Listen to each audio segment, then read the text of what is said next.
I would stay up all night doing meth. The FBI would be talking to me through the walls, or so I believed. Then I would go in, show them my ID. It was obviously not in a coherent state. I would write out complaints. They would give you a piece of paper and you could write out what you wanted to talk to them about. Finally, I pushed it too far. Ed Kressy had it all: a successful career, a bright future, and every reason to stay on track. But behind the scenes, he was battling a meth addiction that would cost him everything. What started with drinking as a teenager spiraled into a full-blown meth psychosis, paranoia, and destruction. In this powerful interview, Ed opens up about the breaking point that finally got him clean and how he rebuilt his life from the ground up. Ed, welcome to Locked In, another Massachusetts resident. Ian, thanks for having me. It's great we get to do this. Thanks to Darren Prince and Tim Ryan for putting us in touch. Oh, that's who connected us? Yeah, okay. I think Tim Ryan originally connected us, and then I got to be friends with Darren Prince. He's been very good to me, very helpful in my recovery and my nonprofit work, and he's connected us. So. Oh, yes, you run the weekly Zoom meetings, right? In the prisons. Yeah, we do a weekly Zoom meeting, mostly in Arizona, but we also recently expanded to Maine and Ohio, one facility in each state. We've been doing it since April 2024, so we just had, I think, our 57th weekly meeting. We bring guest speakers who carry a message of recovery, transformation. Guest speakers, we've had Josh Brolin, Tim Allen. I'm sorry, I said Tim Allen. I meant Tom Arnold. Tom Arnold, remarkable, powerful messages of recovery. Jay Moore, who's a good friend of mine from Saturday Night Live and done a lot of movies.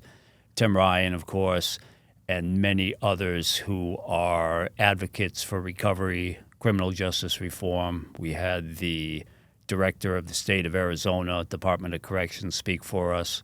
We had a professor from the Bard College Prison Initiative.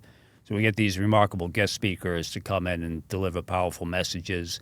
We get a lot of support from the Arizona staff and staff in Maine and Ohio, and just an amazing group of incarcerated residents who are engaged in recovery, engaged in the process of transformation. So it's powerful work that we have the opportunity to do. I'm very grateful to you and to your team for what you're doing.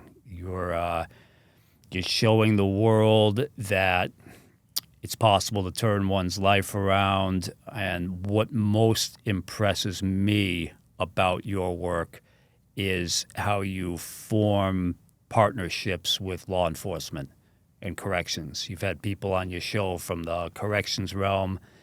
To me, if we're truly going to solve what a lot of people think of as the incarceration crisis in America, and we know the numbers. I think $80 billion spent on incarceration every year in America. $80 billion, I've heard, is enough to pay the salary of every school teacher in America, or the tuition of every student in college or in a public college or university in America. So that's $80 billion we're putting into incarceration. And, what are we getting out of it? We're losing, I feel, and the mission of Uncarcerated, our nonprofit, what we're looking to do is make our streets safer, our communities healthier, and our children's futures brighter. That's something I think by and large we can all agree on, to lessen the taxpayer burden, to make our streets safer, our communities healthier, and our children's futures brighter. So it's thanks to remarkable work by people like yourself, Tim Ryan, Darren Prince, many others, especially in law enforcement, and especially who are incarcerated and working very hard to turn their lives around and make things better for the society that we all share. Something like 95% of incarcerated people will be released, right? Over 95%, I think, will be released. So we're going to be sharing our communities eventually. How do we wish to prepare people for that day, which will eventually come in most cases, when we will share our neighborhoods. I feel that the work that you're doing, and hopefully the work Incarcerated, our nonprofit, is doing, I hope we being our nonprofit, I hope we're contributing some small thing to helping people overcome substance abuse and other challenges which lead to recidivism and take so much away from our communities here in America and worldwide. Yeah, I think you definitely are. I mean, when I was in prison, we never had any Zoom call-ins or meetings or anything like that with speakers. We didn't actually even have any speakers come in person or virtually. That was just non-existent. And I think it's time to start looking at alternate options for incarceration. Like, the camp was the biggest joke I've ever seen. You're going to put someone in a federal prison camp for 5, 6, 10 years, and it doesn't make sense. I think they would be better served on like home confinement, because you're basically doing everything as you would be on home confinement, but instead you're eating taxpayer dollars on it. It just doesn't make sense. It doesn't make sense, and depending upon how we interpret certain numbers, something like 85% of the incarcerated population has a substance use disorder. They were there because they're actively addicted to drugs or alcohol, or they were under the influence when they committed the crime for which they ended up incarcerated. So 85%, if you think about it, ballpark, you can cut down a great deal of the burden of incarceration by addressing substance use and alcohol issues. And there's more to it than that, but that's a great place to start, or I guess I should say continue the remarkable work that others are doing. Absolutely. Now, share with us where you're from, what your upbringing was like. I am from Massachusetts. I grew up in a small town out in the woods, about an hour outside of Boston. Idyllic childhood in many ways, catching frogs and snakes in the summertime and going sledding, tobogganing in the winter. I love to read. The greatest gift that was given to me was probably the love of reading that was instilled in me from a very early age. My parents were both university professors. They're retired now. My house was filled with books. I would go to the town library, bring home stacks of books almost too high to see over, caricature, comical almost. I love those feelings of escape. The world of fantasy that I found in books was, to me, always much more doable than the reality that was right around me, especially as I got a little bit older. I loved, there was a Hardy Boys mystery series. There was S.E. Hinton, the Outsiders and Rumblefish. There was Judy Blume. There were the Wizard of Oz books, certainly The Lord of the Rings, Chronicles of Narnia. I just read Lord of the Rings cool. for the first time. Oh, fantastic. It was so much different than the movie and so good, too, at the same time, like especially in Return of the King. There was so much that didn't make the movie. That was interesting to see for the first time. And Chronicles of Narnia I read, too. I love that, and Netflix is making a new series on that. Oh, are they making a series? Yeah, they bought the rights to C.S. I think it's C.S. Lewis, right?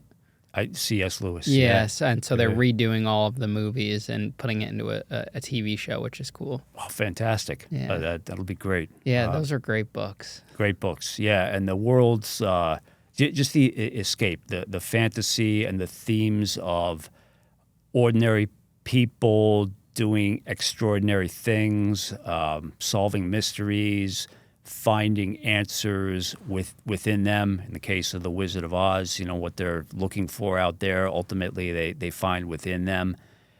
These were themes maybe I didn't understand as a kid, but that I would, in a way, looking back, I see I internalized a lot of it and carried it with me. Certainly as I got a little bit older, what happened was I was just a weird kid in a lot of ways. I was very uncoordinated, couldn't compete in gym class or on the athletic fields. I would cry very easily. I was a sensitive kid, so when the teachers yelled, I would often cry. And where I went to junior high and later high school, crying, reading, being uncoordinated, that's not exactly, a campaign platform that you use to run for class president, right? So when I was about 14, I found that drinking, man. Here, just, the same story. You hear over and over. I was, when I started drinking, the other kids are laughing with me instead of at me. Drinking, I could find friends to make, found the courage to ask girls on dates. I learned how to lift weights. I made very strong associations between feelings of social acceptance and feelings of being intoxicated. These very strong associations, because the earliest memory or some of the earliest times as a young adult, I felt accepted by my peers, I was also intoxicated. Those associations would prove very difficult to break. My life followed two kind of parallel paths. On one path, a lot of opportunities came my way. When I was 16, I got a chance to go to San Francisco, spend a summer with relatives out there.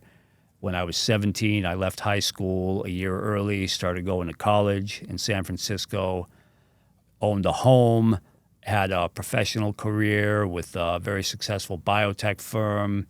I worked at Stanford University at one point. Relationships, family. I rode a big BMW motorcycle for a while, had this wonderful dog. A lot of opportunities, a lot.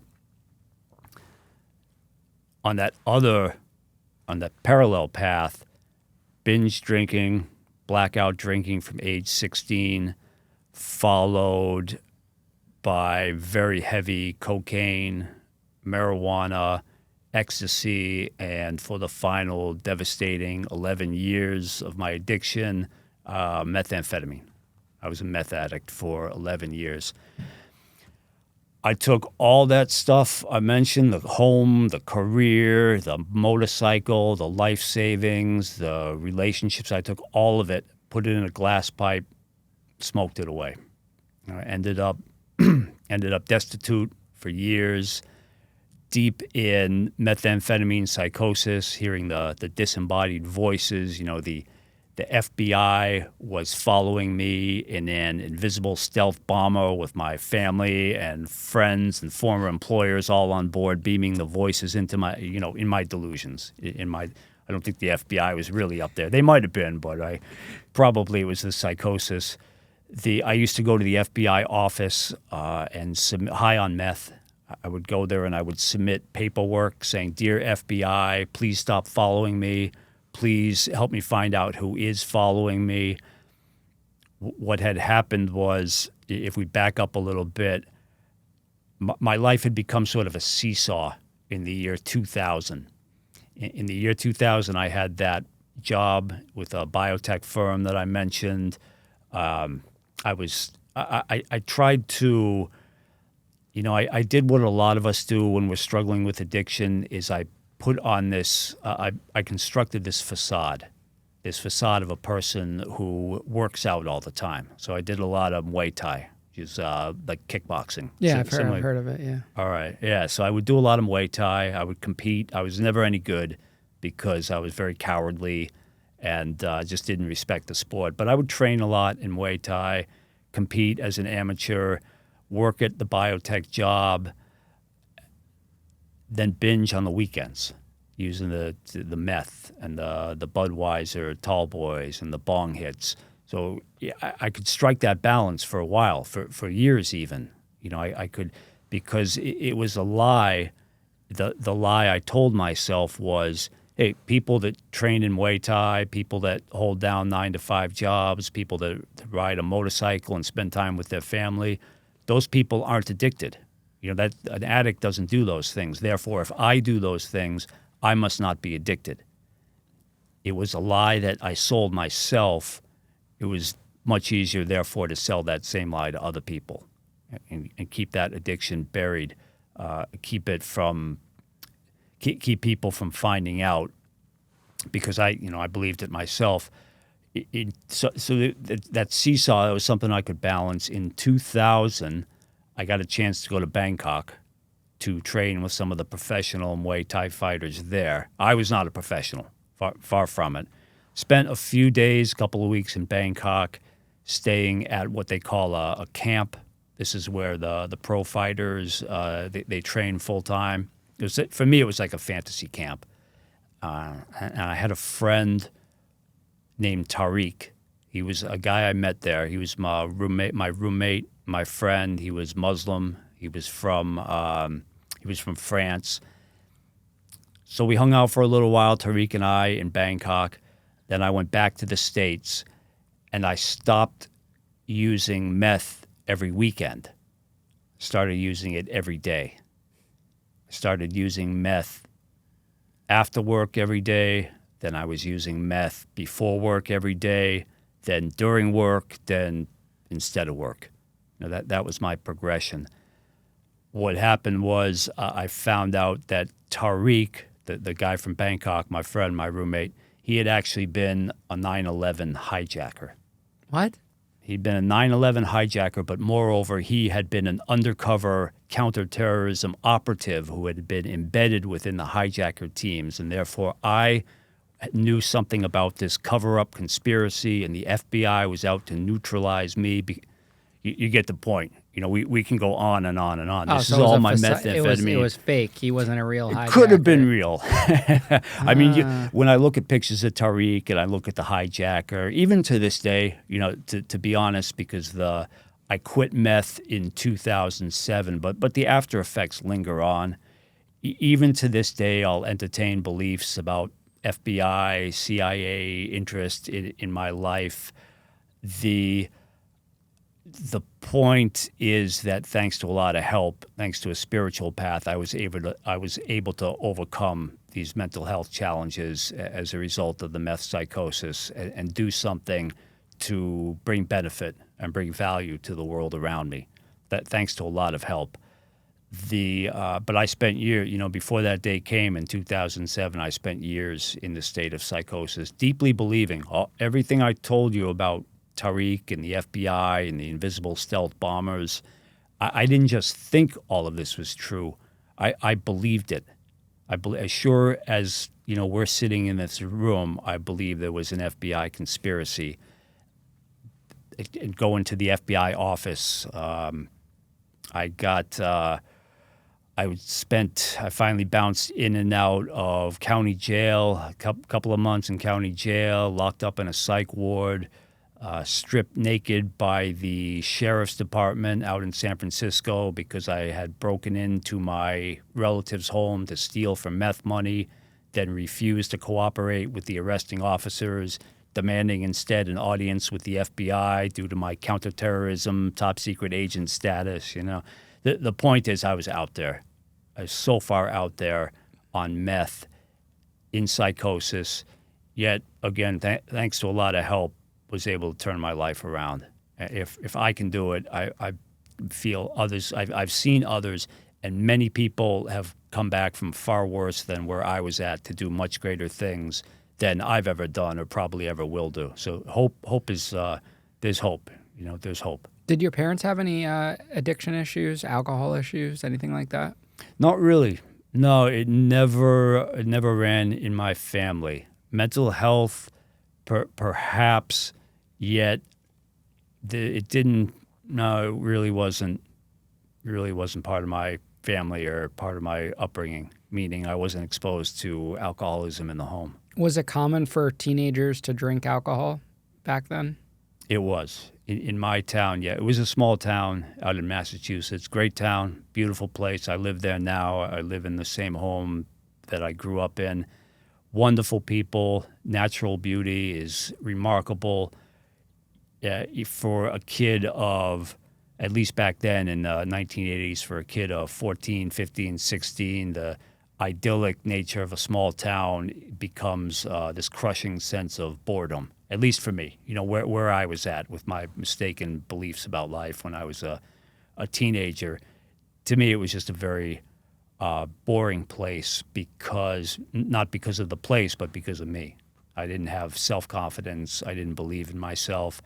I always wanted to be an author. My dream was to be an author. I wanted to write the kind of books that sparked my imagination so that I could spark the imagination of others. So my dream was to be an author. yet the drinking and drugs and my own lack of discipline, my own lack of belief in myself quickly derailed the dream. Yet when I got clean, when I quit drugs, I was able to put that dream back on track. Why do you think you didn't become the author? Like, why didn't you pursue that? I didn't believe in myself. I didn't believe it was something I could do. The drugs, when we struggle with drug addiction, a lot of times, at least for me and maybe for others, drugs are not the problem. Drugs are our attempt at a solution. Drugs were my attempt to solve my problem. My problem was me. My problem was I was always that bullied kid in my mind. I was always that bullied kid afraid to stand up for himself on the playground or in the high school hallways. I was always the weird kid, the outcast, the one who couldn't fit in. I had a lot of negativity towards myself, which I projected onto the world around me. A lot of negative thinking, judgmentalism. I had these, so the drinking and the drugs were my attempt to solve that problem, the problem for me. If I want to find the source of any problem that I've ever had or do have now, if I want to find any one of my problems' source, I look in one place, the mirror, right? I'm the source of any problem I have. These are the things I learned thanks to a lot of help from others. I learned that things will happen, circumstances will transpire, people will say what they're going to say, thoughts will enter my head. I can control very little of it. I can control very little of what goes on around me, yet I can choose how I'm going to see all of that. I can choose whether I'll see it as a curse or whether I'll see it as a blessing. Either way, I'm right. Either way, I'm right. If I decide it's a curse, it's a curse. A blessing, it's a blessing. I didn't understand these things when I was using drugs, and even for years after I quit using drugs. Yet, and not believing in myself, not believing in my ability to turn what I perceive as negative circumstances into growth opportunities, but believing in myself that I had the discipline to try as a writer, to fail as a writer, yet to continue, yet to learn from failure and eventually to succeed. I never believed I could do these things. It wasn't until 2007 when I quit drugs and other people started believing in me that I learned to believe in myself. That feeling that you were just describing of having when you were a teenager, do you think that's something that's fixable in the moment, or is that something someone of that age can't really, adapt to or overcome until they're older and have experienced life? That's a great question. It probably depends on the person. For me, looking back, I like to think that I always had a choice. Every line of coke I did, every alcoholic drink I drank, every hit of speed of meth from the glass pipe, I look back and I believe I had a choice. I always made the wrong choice, or very often made the wrong choice. I think it depends upon the person. I think it probably depends upon what we were exposed to as youth. I mean, I had almost everything you can ask for of a material nature. I had parents who loved me and gave me a lot, not only of material things, but also that love of reading, curiosity, a means to express myself creatively. It's hard to say. I think ultimately what saved my life, what turned my life around were our spiritual beliefs. I came to believe in an afterlife. I came to believe in a spiritual path, a path of service. When I quit drugs in 2007, I came to realize that although the way I was doing drugs was killing me, it was also keeping me alive. The drugs were tamping down those negative feelings, that negativity that we talked about. it took right after, for years after I got clean, suicide. I was deeply suicidal. I had my 357, which I'd retrieved from the police after they confiscated it. I lived within walking distance of the Golden Gate Bridge, where unfortunately a lot of people take their lives. I would fantasize, man. I would fantasize about putting that 357 in my mouth, yanking the trigger, or go. I had this plan. I was going to go out to the Golden Gate Bridge, shoot myself as I leapt from the bridge. I mean, just to make sure it's. I don't. These are the things I would think about that that consumed my thoughts, that consumed my life. I met a couple of people. I mentioned all the help I received. Some of the greatest help came from two guys, Patrick McGuire. Pat McGuire grew up in San Francisco in what we would call a gang, but you think more of like a gang of kids, of young men that would fight with their fists and drink and cause trouble. So Pat was sort of he was a leader of this Irish street gang in San Francisco. Very tough upbringing, got in a lot of trouble, yet turned his life around. Now helps a lot of other people turn their lives around. Michael Descend was a meditation teacher, done a lot of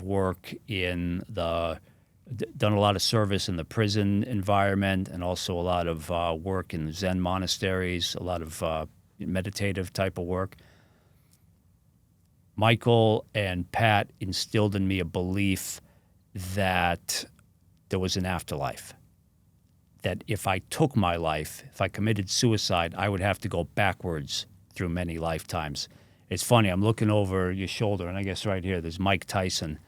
One of the reasons that I believed Michael Descend and Pat was because Michael Descend had interviewed Mike Tyson back when he wrote for Sports Illustrated. I think he was one of the first people to interview Mike Tyson. It's a longer story that we don't have to go into right now. But if I'd read in a book or heard somewhere, okay, there's an afterlife, and if you commit suicide, you'll go backwards through many lifetimes, I might have said to myself, well, maybe not. But because Michael, my meditation teacher, had interviewed Mike Tyson, and because Pat McGuire had come from the background that he came from and helped the people that he helps, I took those beliefs in the afterlife to heart. Took them to heart. I started to think there is an afterlife, and I don't know if there is, I don't know if there isn't, but I believe that there is. That's the only reason I didn't kill myself long before now. And we're talking years after I quit meth. The point, I think there was, I circled away from you'd asked a question. Oh, we were talking about how that feeling during childhood, if it's curable, like in childhood, or if it takes time to develop over having experienced things in life. I think, yeah. So I didn't have spiritual beliefs in childhood. I'm Jewish by birth. My mom's side of the family is Jewish, so that makes me Jewish also. But we didn't practice any form that I recall. We didn't practice religion. I didn't have spiritual beliefs, so that probably contributed to the path that I took. How do you transition from just alcohol in high school to then going into this career and job, but then all of a sudden going into hardcore drugs? Was there a trigger somewhere along the line there? I wanted more ways to not be myself. I didn't drink and do drugs to be a high version of me. I drank and did drugs to become somebody completely different. There aren't enough drugs in the world to become a whole new person, but I could kill the old me, even though that's what I wasn't consciously doing. That's what was going on internally now that I look back. Drinking probably wasn't a fast enough way for me to get to where I wanted to go, which was oblivion. I did drugs to obliviate myself, meaning literally that wasn't what was going on consciously. Looking back, I see that's what I was trying to do. kill myself through using enormous quantities of drugs. How were you introduced to it? The people, I remember the first time I did meth, we called it ice back then. No, yeah, ice maybe, or glass. I think we weren't even really calling it meth at the time. I lived with a couple of guys from college. There were, I think, 5 of us living in a house a couple of streets down from campus. One day, it was the middle of the day, this dude drives up on a Kawasaki Ninja, big old Ninja, like a 900 or something, buffed out dude, lifts big weightlifter known around campus. And he had glass, meth, speed. That was the life I wanted to live. I wanted to be the person who knows the phone numbers to call to score drugs. I wanted to be the person who knew the code words to use. I wanted to be that guy who is doing drugs on a Saturday, or I don't know if I'm the day of the week, with the guy who I described who drove up on that Kawasaki Ninja. I got the book Fear and Loathing in Las Vegas? Mm-mm. So that's Hunter S. Thompson. It's about these guys a book from the 70s. Hunter S. Thompson and his friend go out to Las Vegas and binge on drugs. And Hunter S. Thompson is a well-known political writer from back in the day. If you read the book, that was all I wanted to be. I wanted to be that character from Fear and Loathing in Las Vegas. I got it. I got the cover of the book tattooed on my shoulder. That's how much I wanted to be. So I was trying to create a persona for myself with the drug use. And like we were saying, I was also trying to kill myself. It's the complexities and the layeredness to it. I don't know if I fully understand it myself, and I was in it. The dynamics of it were very challenging to escape. Go on. No, I was just going to say I certainly didn't understand. I don't understand it that well now, even though I've had years to reflect on it, and certainly at the time I didn't understand it. How could someone have so much success, a good career, everything they wanted in life like yourself, and still not feel, fulfilled or happy, and still deviate off that success course? The success was all external. It was external. I was not an internally motivated person. The paychecks, the motorcycle, the home, the rest of it, I woke up every day still being me. I was a compulsive person. I was a compulsive liar. I was a compulsive masturbator. I was a compulsive thief. I was a compulsive drug taker. I was a person who resented you, who would act like your friend and actually be your friend, but would deeply resent you. You meaning anyone, just about. I was a person I was a dishonest person, and that's who I woke up as every day. So these external things I've never felt like I deserved. A lot of things were also given to me. I had a lot of advantages. My education was paid for. A lot of things came my way without me working for them, without me having to earn them, so they seemed false. They seemed not... When things came to me so easily, they were very easy for me to also let go of or to throw away. If you treated me poorly back in those days, I would resent you. Yet if you treated me well, I would resent you even more, because I knew the real me. I thought, not maybe consciously, but internally, I thought that, you must know, I knew the real me, therefore you must know the real me. Therefore, if you're treating me well, you're either stupid or foolish, because why would you treat someone well when that someone is me, the me I knew I was, or you were out to get something over on me. these were my thought processes. My thinking was distorted even before the meth psychosis. The way I viewed the world was distorted. I thought it was normal. I thought it was just, I didn't see anything wrong with it. But my thinking was very damaged, very distorted, and I never had the confidence in myself or the self-knowledge or the self-awareness or the spiritual path to address these core problems. And the core problems were the way I viewed the world, the way I thought about people and things. How long did your career last before it was completely derailed by the drugs? 5 years. I had 5 years with a biotech firm, Genentech. They were the #1 best company in America to work for, according to Fortune magazine. This was after I left, but they were still very highly regarded. Genentech treated me extremely well. They sent me they sent me back to college. They sent me on business trips overseas, one business trip anyway. Yet I resented Genentech, and I resented the people there because, again, why would you treat me, to my way of thinking, why would you treat me well if, I knew the real me? So I was there at Genentech for 5 years, some other biotech jobs here and there. I had a career with a management consulting company right out of college. They treated me very well. A lot of good opportunities, a lot. Stanford, I got clean for a while, and Stanford University hired me. You work for Stanford, you get a free Stanford education. There is a good chance I had that I threw away.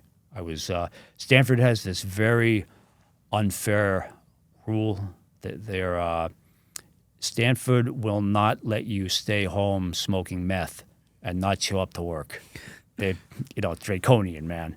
But that was another chance I threw away because I never felt I deserved it. And I ultimately, these things were meaningless to me, not because in and of themselves they're meaningless, but because I never had a spiritual path. I have a mentor who likes to say, you never see a U-Haul following a hearse, right? You never see a U-Haul following a hearse. Nothing that we accumulate in this lifetime can we take into the next if we choose to believe in an afterlife. Which isn't to say that material things are unimportant, because they are. Homes, careers, certainly relationships. I know a relationship isn't necessarily a material thing. Cars, motorcycles, all that stuff is important, absolutely. Yet, at least to me, knowing that, having known somewhere that there's something else to life, something of a spiritual nature, and knowing, of course, deep inside that the only thing I'm certain about regarding the future is that my time on this earth will end. That's the only thing I'm certain about regarding the future. I don't even know if we'll make it to the end of this interview. There could be a meteor strike, right? I can't even say with 100% certainty that I'll make it to the end of today. But I do know that my journey on this earth will end. If I know that one thing for certain about the future, working backwards, I have to think that a spiritual path for me has got to be first and foremost. There's, you mentioned C.S. Lewis, right, when we were talking about the Chronicles of Narnia. C.S. Lewis has a great line where he says that to speak of a person searching for God is like speaking of a mouse searching for a cat, right? All the mouse has to do is get out there and run around on the floor, and the cat will find it. These spiritual beliefs, organized religion is, I've found a lot of value from organized religion. I've done a lot of searching. I mentioned I was born Jewish. I was baptized Christian. I converted to Islam. I dabbled or I explored Buddhism, Zen, even Hinduism. All of it I got value from. All of it, to me, had extreme value and beauty in many ways. Yet it was that path of the 12 steps and certainly the spiritual opportunities that incarcerated people and people in law enforcement, ironically, ironic that people in law enforcement, including the FBI, gave me these remarkable opportunities to pursue forms of service as manifestations of spirituality. So that spiritual path, starting with Pat McGuire and Michael Descend, the beliefs in the afterlife, keeping me from suicide, those led to an exploration of service opportunities. Do you think you were struggling internally during that time that you had the successful career because you weren't doing what you truly wanted to do? Absolutely. Yeah. That's I never really attempted to become an author. So that was a part of it. That was definitely a big part of it. I'd go to a coffee shop on a Saturday morning thinking that, I'm going to spend 4 hours writing and I'm going to get however many pages of my book written. And I would be there for 20 minutes before I'd be going back to my apartment to rip at the bong hits or, start calling the whomever to set up the party for that night. So yeah, not pursuing my dream of becoming an author. Yeah, that was absolutely a big part of it. Now, your parents as professors, did they think you were doing well in school and these careers, or did they have some inkling of what was going on? They probably, I got good at hiding what was going on, lying, masking my problems. I had convinced myself that I didn't have problems, and when I believed my own lies, it was a lot easier to sell them to the people around me. So I was able to hide it fairly well until I turned, I think, 33 years old, and that's when the wheels began to fall off, and my family found out about the drugs that I was using. What happened to cause that? I started, my friends, for some reason, when they saw a person, me, who was tearing apart the drywall, looking for hidden microphones and cameras, and talking about how people were conducting surveillance against me, somehow that I'm trying to be funny, and looking back, I can laugh at it, but my friends understandably got very concerned because I began hearing these disembodied voices in 2003. I'd gone from snorting meth to smoking it. When I started to descend into that psychosis, that's when my friends, I resented what they did at the time and even for years afterwards, but they must have been very, very concerned. Obviously, and they reached out to my family. My family attempted to have an intervention. They tried to have me 5150'd, which in California is involuntarily committed to psychiatric observation, which probably, looking back, would have been the best thing for me. Yet that I ended up spending several more years, spiraling, sinking deeper and deeper into the psychosis, into the addiction.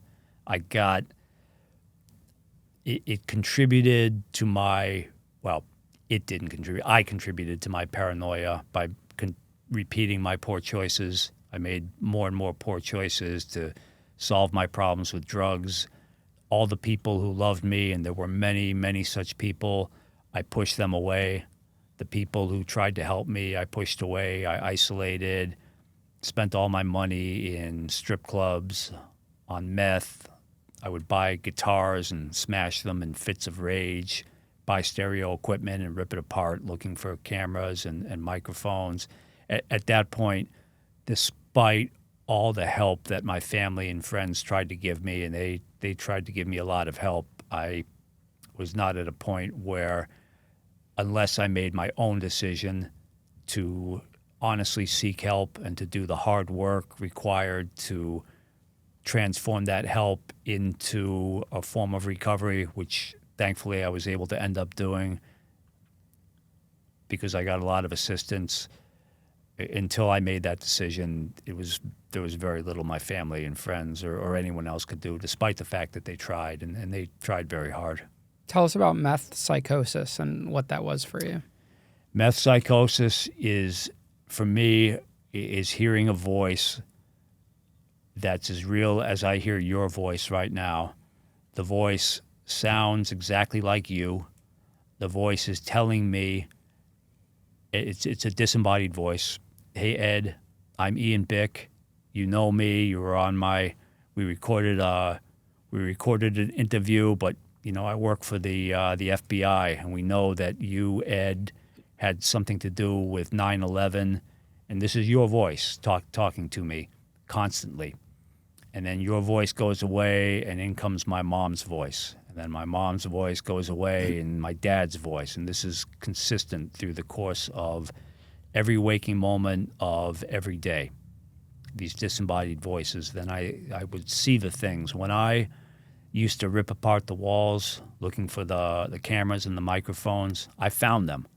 I always found them. Now, obviously, they weren't actually cameras and microphones, but when I was in the grip of psychosis, everything I looked for, I found.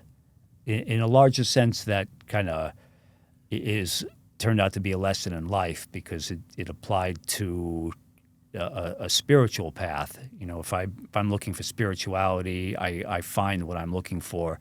So in an ironic way, the psychosis probably taught me a lesson about finding what I look for. Whatever I'm seeking, I'm going to find. When I started out with these beliefs about the FBI conspiracies and about the disembodied voices and people out to get me, I've always found evidence that supported what I'd already concluded. What I'd already concluded was, again, FBI conspiracies and my family out to get me and the rest of it. Is meth the only drug that puts someone into that psychosis? Meth was the one that really... Cocaine put me into temporary forms of psychosis, not anywhere near as intense as the meth. When I would binge on coke, almost every night I was doing coke would end up with me peering out the blinds, peeking through pulling the drapes aside and peeking through the window, certain that the police were landing helicopters on the roof to rappel into my apartment. Every coke binge would end like that. Yet when the morning rolled around, the psychosis would go away. With the coke, I don't think it was really so much of a psychosis as much as it was just a very intense paranoia. Meth was more full-on psychosis. Share with us the story about going into the FBI office.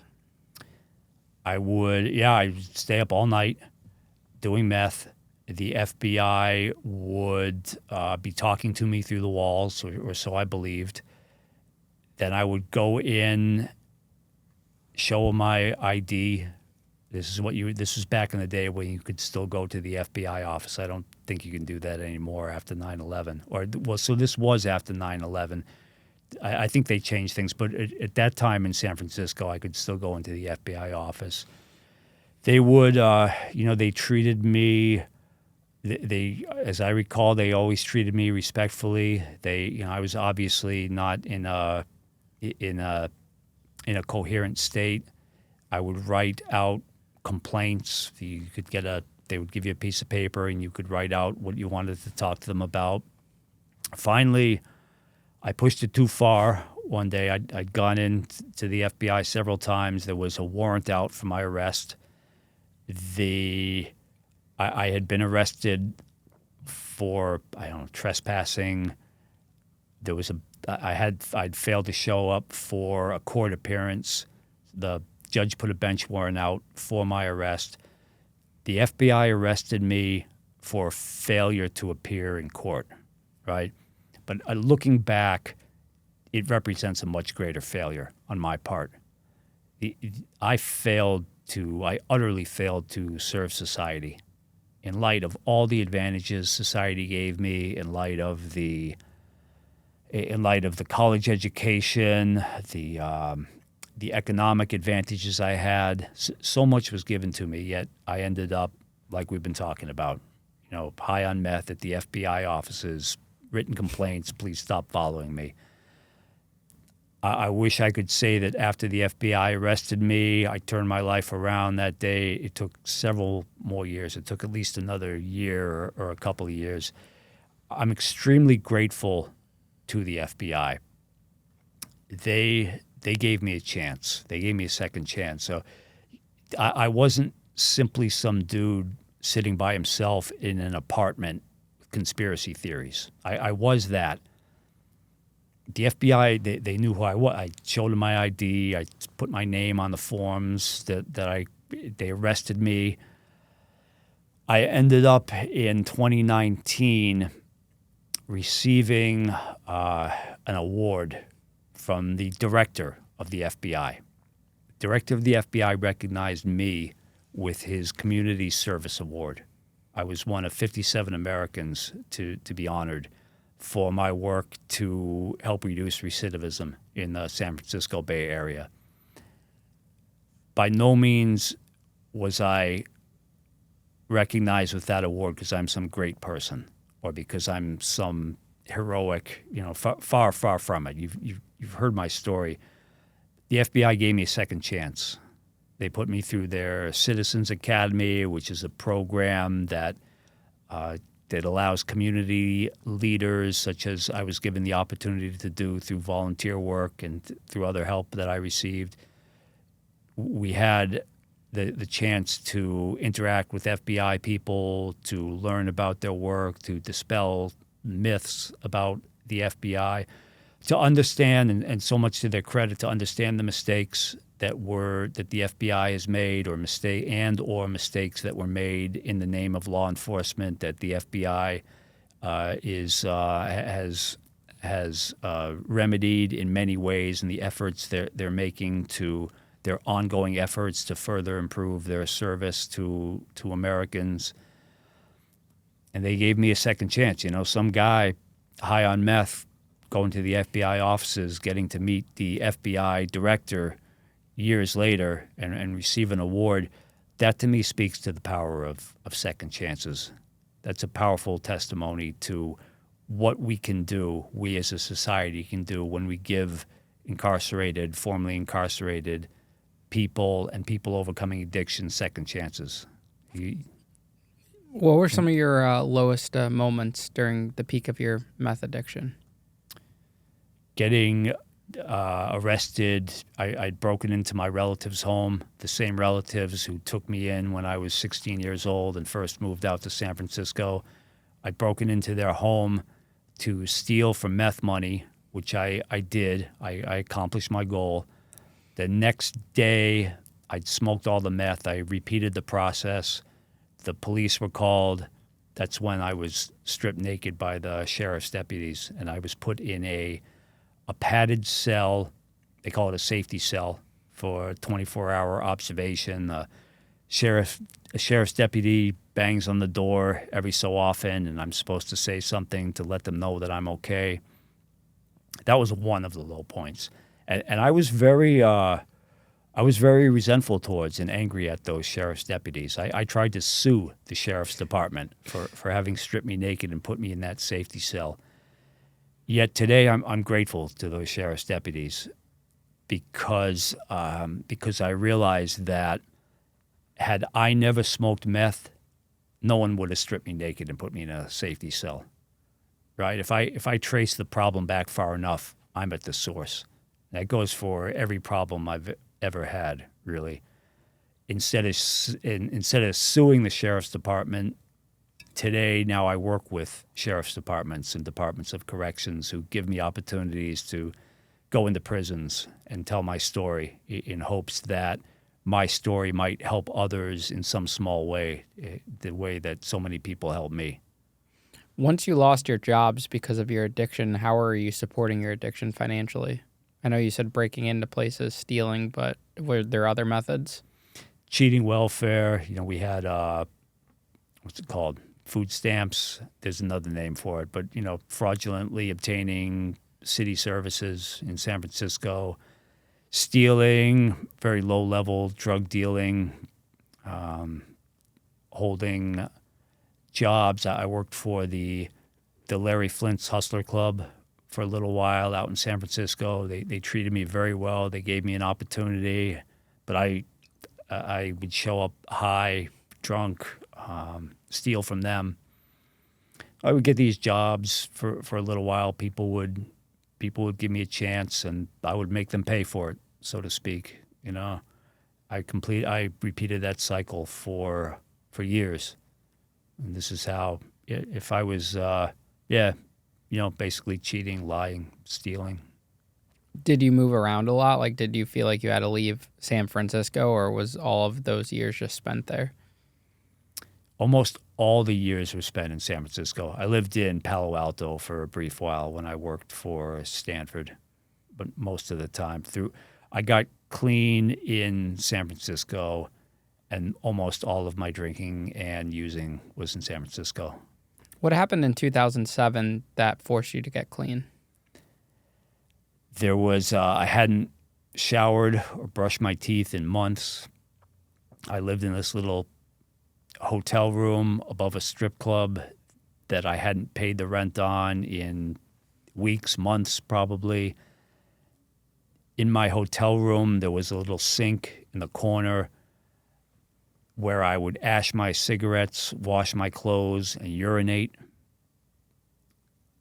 I owned nothing, almost nothing, except for the clothes on my back. I had these tattered canvas Converse shoes held together with duct tape, these filthy black Ben Davis pants, filthy black baseball jacket, no socks, no underwear, nothing like that. Then I had my sort of evening attire, which was this tuxedo from when I worked at the Hustler Club. This filthy, disgusting tuxedo that I would wear out at night. That was it. I owned almost, I had maybe a cell phone with some, a couple of prepaid minutes on it, something like that. I bounced in and out of rehabs, in and out of, I'd sought help, but I'd never truly applied myself to doing the hard work that it takes to recover. It was on October 19th, 2007. I'm in my filthy black tuxedo. I go to a hotel in downtown San Francisco where there happens to be a wedding taking place. I didn't know there was a wedding. I just wandered into the hotel. I was hoping to go to the bar, and if somebody sets down a drink and turns away, pick up their drink, that trick. People do that? People.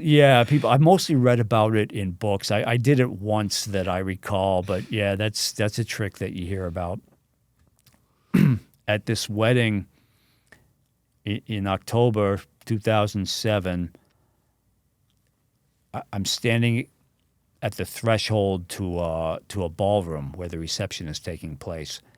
It occurred to me at some level to think back to the previous 5 or so years when 5 weddings had taken place, 5 weddings of people I knew.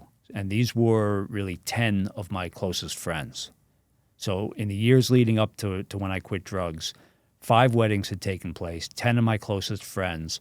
One couple had asked me to be their best man. You know how many of those weddings I showed up to? None. 0. Not one. On that night, with my filthy, ridiculous tuxedo, it occurred to me at some level just how much I had hurt other people. Not just myself, but other people. I went back to my hotel room. There was a little bit of meth in my pipe. I had a little roach, marijuana cigarette, smoked that. Then the next day got up and started going to AA meetings, really applying myself, accepting the copious amounts of help that were offered to me. And thanks to a spiritual path and thanks to others, started turning my life around. And I've been on that path ever since.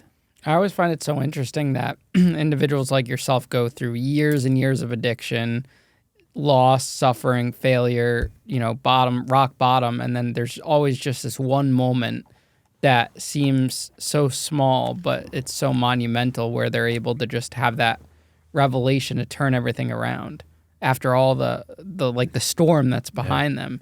It just, like, if you told someone that you just walked away from it after that one moment, It's kind of like unbelievable, but pretty much everyone I've talked to that's had years of addiction has that one moment of like mental clarity for the first time. Yeah, it's like the point of a spear. The point of the spear. We were talking about Lord of the Rings. The tip of the spear is what pierces the dragon's scales, and kills the dragon. But it's the weight of the spear and the force of the knight or whomever throwing the spear.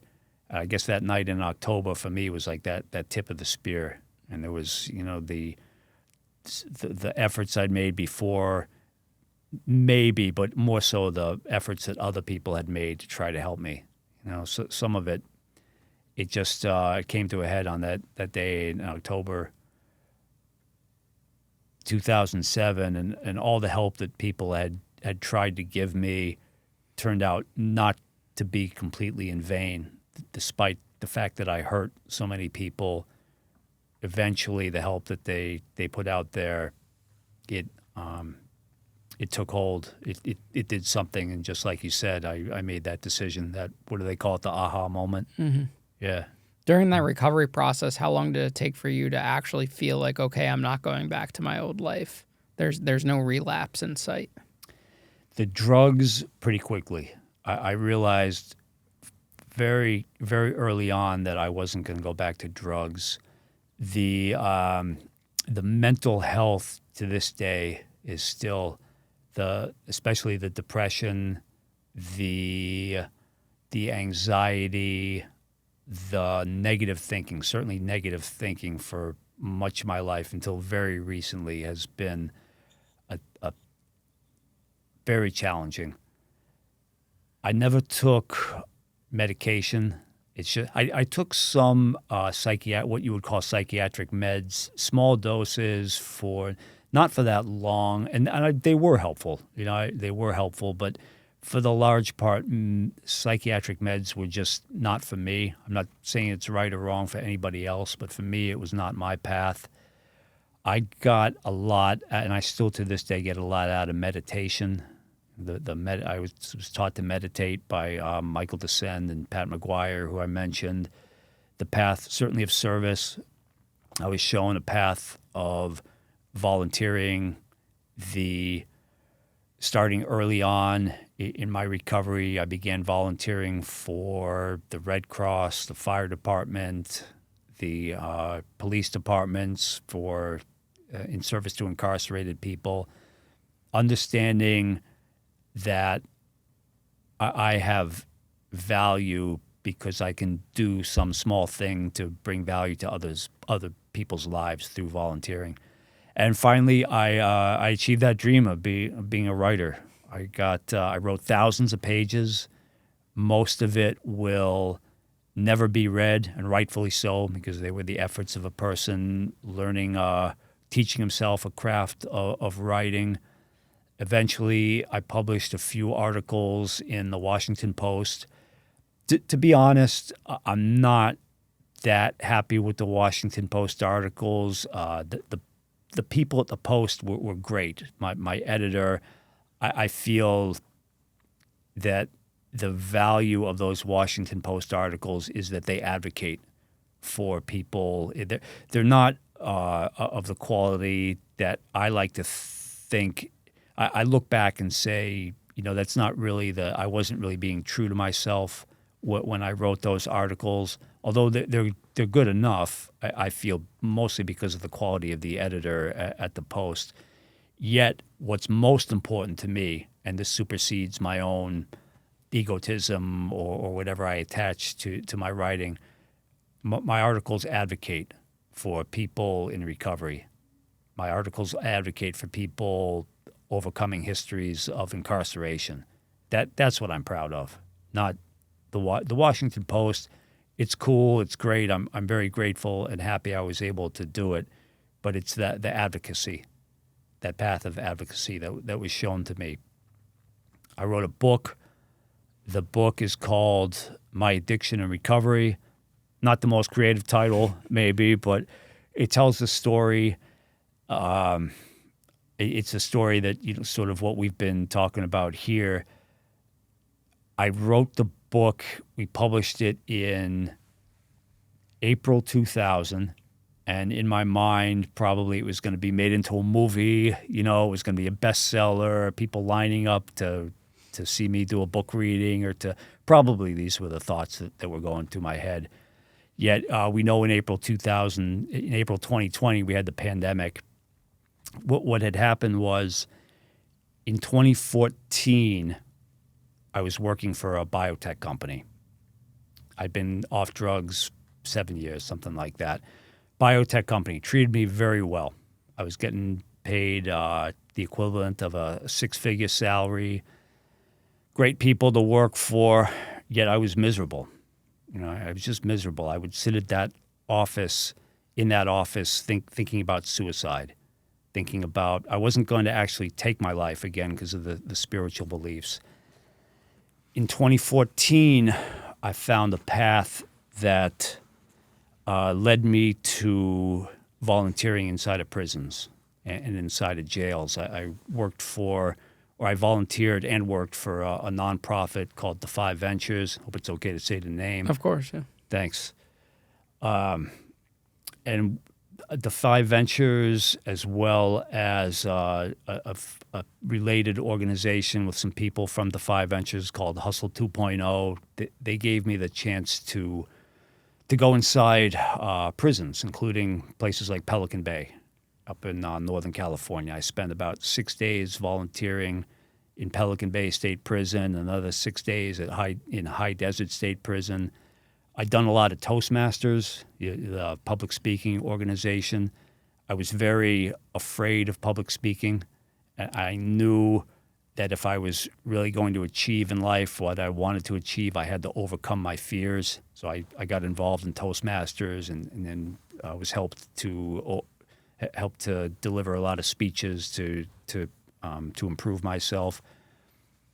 So in Pelican Bay, I guess it was in early 2000, we did these coaching events. We being that place, that company Hustle 2.0. One evening up at Pelican Bay, it was the end of the day, I was peeling blue painter's tape off of a cement floor because they would do this exercise called Step to the Line. How this exercise worked was there were three parallel lines. This is on the cement floor up in the gym at Pelican Bay. All the incarcerated people stood shoulder to shoulder along one line. All the volunteers stood shoulder to shoulder along the parallel line. So we're all facing one another. All right, and then there's a third line, again, the blue painter's tape right down the middle. The facilitator, who was Catherine Hoke.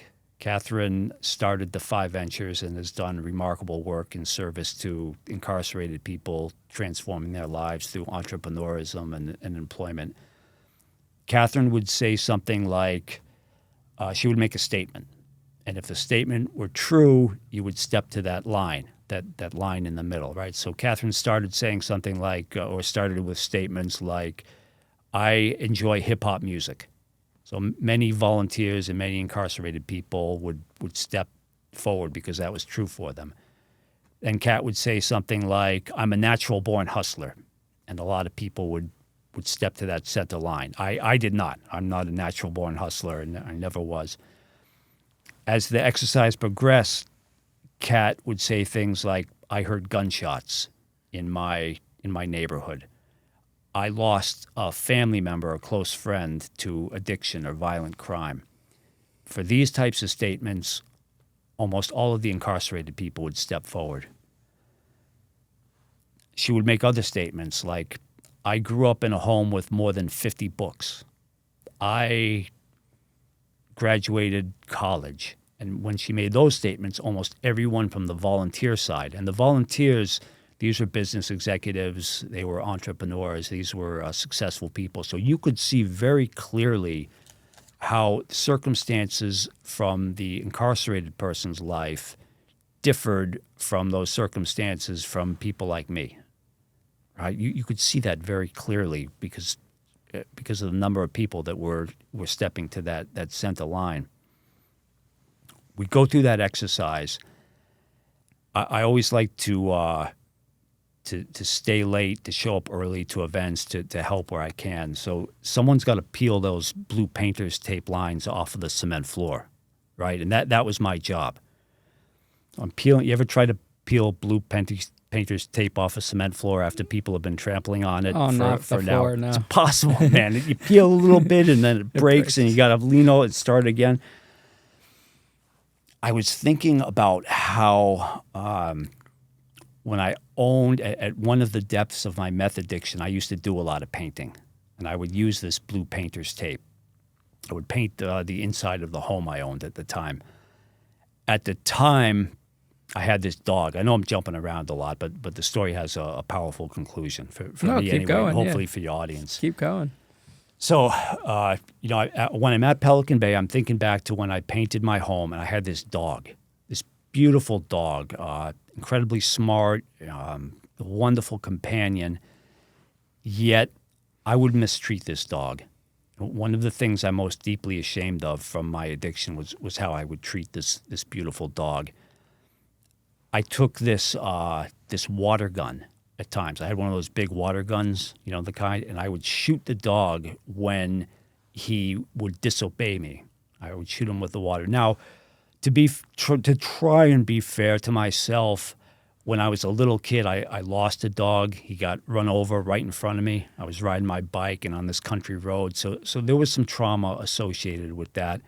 Yet in my beautiful palatial, three glorious story home with that dog I talked about, there was a lot of anger in my heart when I was shooting him with that water gun, right? I thought I was so out there on meth. I thought the dog was disrespecting me, and there was real anger. And the anger was born from trauma, having lost my childhood dog or whatever. So all these thoughts, jumping back to Pelican Bay and the blue painter's tape on the cement floor, a couple of incarcerated guys come up to me at Pelican Bay, and this one guy has a big smile on his face, and he hugs me. We hug each other, and he's telling me that he's never, as I recall, he's never leaving. He's in Pelican Bay right now, and he's never going to go home from Pelican Bay. And I knew this guy had committed murder because of that step. I think because of the step to the line. Right, Catherine had said, "I'm incarcerated for murder," and I saw the guys. For some reason, I knew that he had taken someone's life. And as he hugged me, I realized I didn't care if he had murdered someone. I mean, I cared, of course. I cared for the victim, and I cared for this person. But I realized that.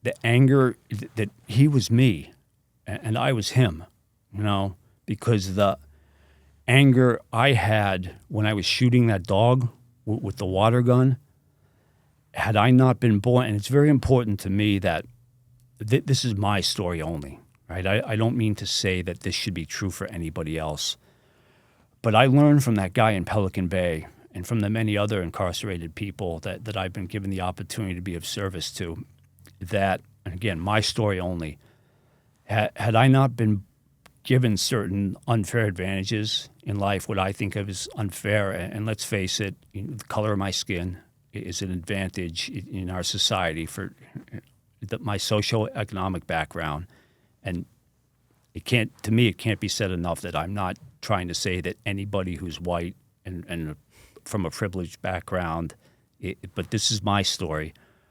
I wouldn't have been in a home shooting a dog with a water gun, in a home basically paid for by my family. I would have been out on the streets, because the anger in my heart was the same, and the trauma that I had come from was the same, but because of my unfair advantages, I grew up with a trauma far different than, for the most part, people who I've met and who I've worked with who end up in places like Pelican Bay. I always thought, and this is embarrassing to say, but it's true. I always thought the reason I didn't go to prison, that I only served a little bit of time in county jail, I always thought, I'm a better criminal. I make better decisions, I truly believe that. Yet these men and the women I've worked with in county jail and elsewhere, they showed me that it's these unfair advantages I was given that are the reason that I'm out here and they are in there.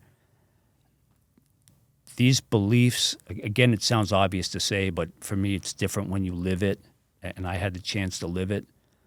These beliefs are what make it so that I can dedicate myself to achieving that dream of being an author, and that I can pursue that spiritual path, that I'm not going to go back to drugs. I don't think. I know today I'm not going to do drugs today. Tomorrow we'll see what happens, but probably tomorrow I won't either. These are the reasons I can believe in myself, because incarcerated people gave me the opportunity to be of service to them, because the FBI and many in corrections and police gave me the opportunity to be of service. After I published that book in 2020, what we did was we donated copies to Pelican Bay. We photocopied, 100, 120 copies, something like that, and sent it to probably the guy I mentioned who hugged me that day as I was pulling up that painter's tape. Hopefully he got a copy, and maybe it helps him in some small way. The book, quickly I realized that the path of that book would be to hopefully help others the same way so many people helped me. Today, my book is available to 600,000 incarcerated learners. There's a tablet system that's in many prisons and jails throughout the United States. So if you're incarcerated and you're one of the 600 or however many thousand people who has access to the tablet, you can get my book for free. It's free. It's all donation-based. I don't make any money from it. In fact, I spent ridiculous amounts of money getting this thing written and published. Yet, like we were talking about, when that day comes, as I know it will, when my journey on this earth is finished, that day will come someday in the future. What do I want to look back upon? What do I want to be able to say to that God or Yahweh or Allah or the Great Spirit or who or whatever I choose to believe in? To me, some sales receipts from a book, bank accounts, home, nothing wrong with any of it. In fact, it's all great in many ways. Yet I will look back on having accomplished a dream, written a book, used that book to hopefully improve the lives of incarcerated people throughout the United States.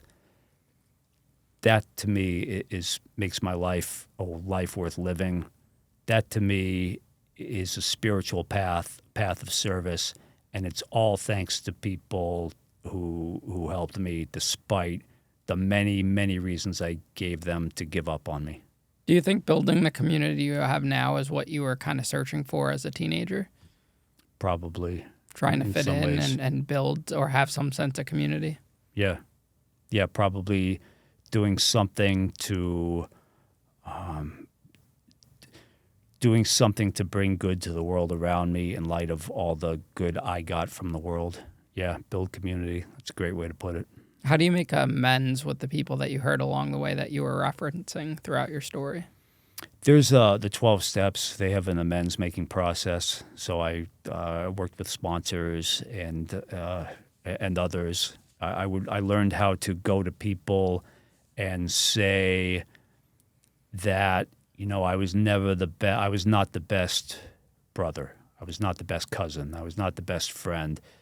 I learned to there's different ways to do it, and whatever is right for any individual is right for that individual. For myself, an amends-making process worked well when I didn't necessarily dredge up old details, although there's nothing wrong with that, if done in the way that the 12 steps teach you, which is a beautiful way to make amends.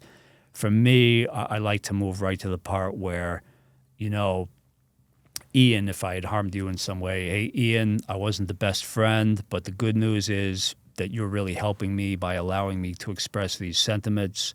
The good news is I put that life behind me, and by having this conversation, you're helping me to go forward, never go back to that life, and do something to help other people too, to structure it and to frame it as something positive, and looking at the future. And that also, I learned, opens up the space for other people to.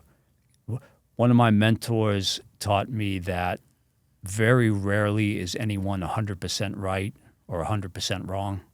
It's always, I was 90% wrong, 10% whatever.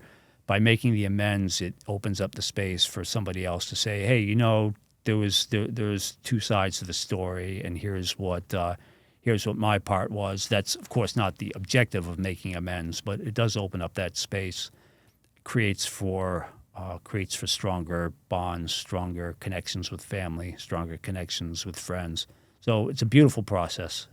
What do you think most people misunderstand about addiction? That drugs are not a problem, they're an attempt at a solution.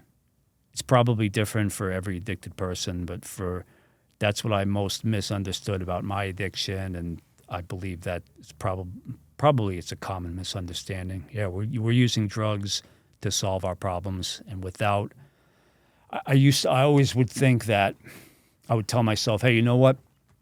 When I want everything to be okay, I'll quit doing drugs. No problem. I want my life to be all right. I'll quit. It makes sense. It was something that, on the surface, it seems sensible.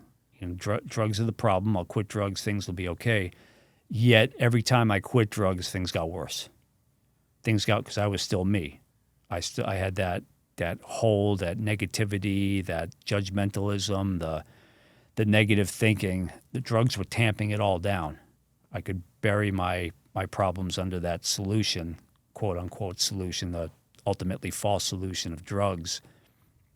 And then, I would quit drugs. My life would get worse because I didn't have the tools. I didn't accept the help that was offered. I quit drugs. My life would get worse. I would say, forget this. I'm going to go back to drugs. And then, of course, the spiral continued until finally things changed. I changed. What advice would you give to a parent who has a child going through addiction right now? Oh, yeah. My heart goes out to you. If you're a parent with a child who's struggling, I think there's two things. There's the spiritual, whatever form of spirituality you may choose to believe in, pursue that. On a practical level, I talk to people who have who have faced similar challenges as the challenges you face now. I don't know. I'm not a parent. I've never been a parent.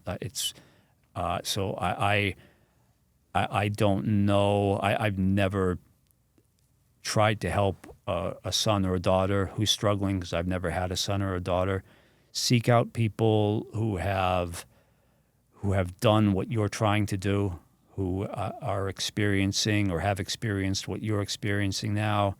Read books, watch TED Talks, listen to podcasts, approach every conversation, every book, every talk, every whatever as a process of obtaining a piece of a puzzle, like a jigsaw puzzle. No one piece is going to form your entire puzzle, yet you need every piece to complete that puzzle. Go into every conversation, every learning opportunity with that in mind. You're gathering pieces of your puzzle, and find a way to believe in, if you don't already, or to deepen your belief in a spiritual path. I love that. Well, Ed, thanks so much for coming on the show today, man. My man, thanks for having me. Yeah, it was a pleasure to talk to you. You told your story beautifully, and it's very insightful, and it's always interesting hearing a different perspective of addiction and how that person got sober in the end. Thank you. I appreciate that, and thanks to your audience. I know your audience has many different options for how they can they can spend their viewing time. So I'm grateful for all the people who make up your audience for their dedication to transforming incarcerated lives. And if we didn't mention it before, the partnerships that you form and put forth between law enforcement and corrections in the incarcerated community. Very valuable work you're doing. I'm grateful. Thank you, Ed. Same to you, and we'll have the links to your organization and everything in the description of this episode for people to check out. Awesome. Awesome. Thanks.